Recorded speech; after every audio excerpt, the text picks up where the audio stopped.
Students, आपका हमारे channel बीपीपीसीएम centre में हार्दिक स्वागत है।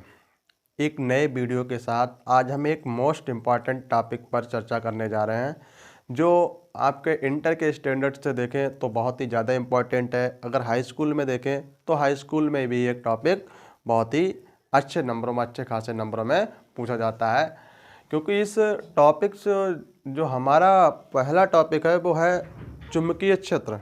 चुंबकीय क्षेत्र को कैसे निकालेंगे, बायो-सेवर्ट का जो नियम है उसके लिए हम विस्तार से पढ़ेंगे। और ये जो है आपसे लगभग 5 से 6 नंबर के लिए ये इतना जो आज टॉपिक आपको तैयार कराया जाएगा वो 2024 के एग्ज़ाम के लिए बहुत ज़्यादा इम्पॉर्टेंट है।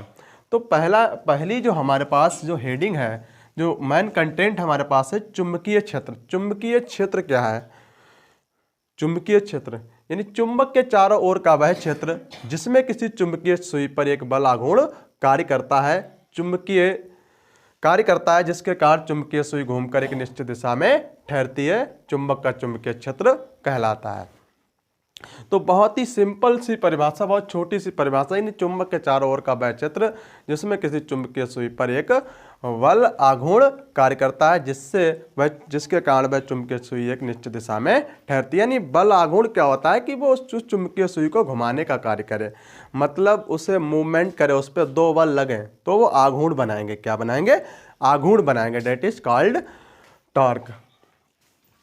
तो हम इसके बारे में, अब क्या है कि चुंबकीय क्षेत्र तो वो है। अब यहाँ पे क्या है चुंबकीय क्षेत्र में, जैसे किसी चुंबक के चारों ओर का वह क्षेत्र जिसमें कोई दूसरी चुंबक अथवा लौह चुंबक के कण लाएं तो वो भी आकर्षण अथवा प्रतिकर्षण बल का अनुभव करेंगे। जैसे हमने वैद्युत क्षेत्र को पढ़ा था, वैद्युत क्षेत्र को आपने पढ़ा था तो वो आवेश से रिलेटेड था, यहाँ चुंबक से है चुंबकीय क्षेत्र। ठीक है, अब हमें पढ़ना क्या है? धारावाही चालक के कारण उत्पन्न चुंबकीय क्षेत्र। धारावाही चालक का मतलब करेंट कैरिंग कंडक्टर, यानी जिसमें धारा प्रवाहित हो रही हो।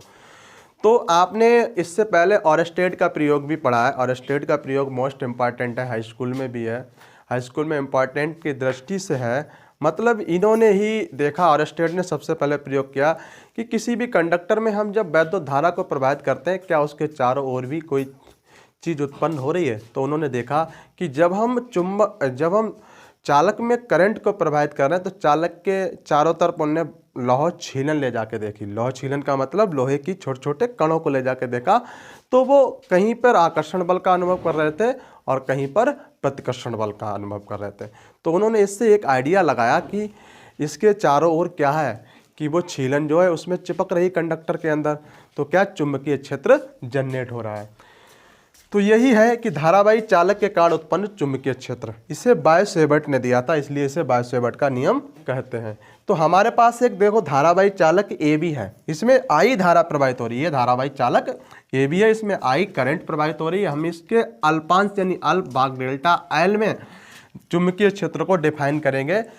अब इस डेल्टा एल से स्मॉल आर दूरी पर एक बिंदु पी है, इस पर देखेंगे कि चुंबकीय क्षेत्र का मान क्या है, चुंबकीय क्षेत्र इस पर क्या है। तो बायो-सेवर्ट ने धारावाही चालक के कारण उत्पन्न चुंबकीय क्षेत्र से निम्न निष्कर्ष निकाले। उन्होंने कुछ निष्कर्ष निकाले, वो बताया। नंबर 1 क्या है कि चुंबकीय क्षेत्र डेल्टा बी चालक में प्रवाहित धारा आई के अनुक्रमानुपाती होता है। जो इसके कारण जो उत्पन्न चुंबकीय क्षेत्र है बिंदु पी पर, वो चालक में प्रवाहित धारा आई के अनुक्रमानुपाती होता है, यानी डेल्टा बी डायरेक्टली प्रोपोर्शनल आई।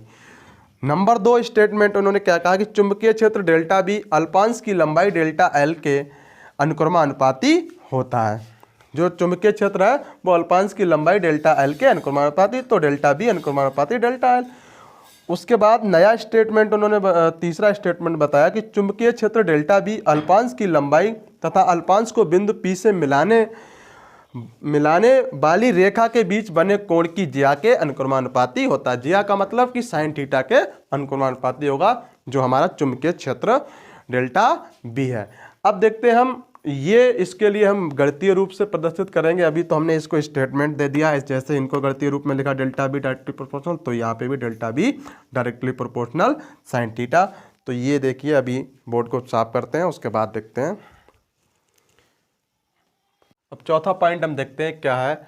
चुंबकीय क्षेत्र डेल्टा बी अल्पांश से बिंदु पी की दूरी आर के वर्ग के व्युत्क्रमानुपाती होता है। जो इसके बीच की दूरी है, यानी यहाँ अल्पांश से और चुंबकीय क्षेत्र जहाँ पर हमें बिंदु P पर ज्ञात करने उसके बीच की जो दूरी r है उसके वर्ग के व्युत्क्रमानुपाती होता है जो चुंबकीय क्षेत्र है डेल्टा बी। तो डेल्टा बी व्युत्क्रमानुपाती r स्क्वायर।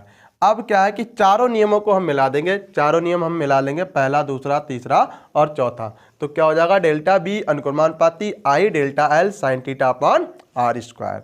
अब क्या है, ये तो जब है जब चालक कहीं किसी भी माध्यम में रखा हुआ अगर ये चालक किस में हो, चालक निर्वात अथवा वायु में हो, निर्वात अथवा वायु में हो तो अनुक्रमानुपाती का चिन्ह हटा देंगे, उसकी जगह पे हम क्या लगा देंगे, म्यू नॉट अपान 4 पाई। तो चुंबकीय क्षेत्र डेल्टा बी बराबर mu naught upon 4 pi I delta L sine theta upon R square. Mu naught upon 4 pi का मान कितना होता है, 1 × 10⁻⁷ न्यूटन प्रति एम्पियर स्क्वायर। ये इसका मान है। बस यहाँ पे मैं आशा करता हूँ कि आपको ये अच्छे से समझ में आया होगा, इसलिए हमारी वीडियो को लाइक, सब्सक्राइब एंड शेयर करना ना भूलें। जय हिंद, जय भारत। नेक्स्ट स्लाइड में मिलते हैं अगले बहुत ही इंपॉर्टेंट वीडियो के साथ। जय हिंद, जय भारत।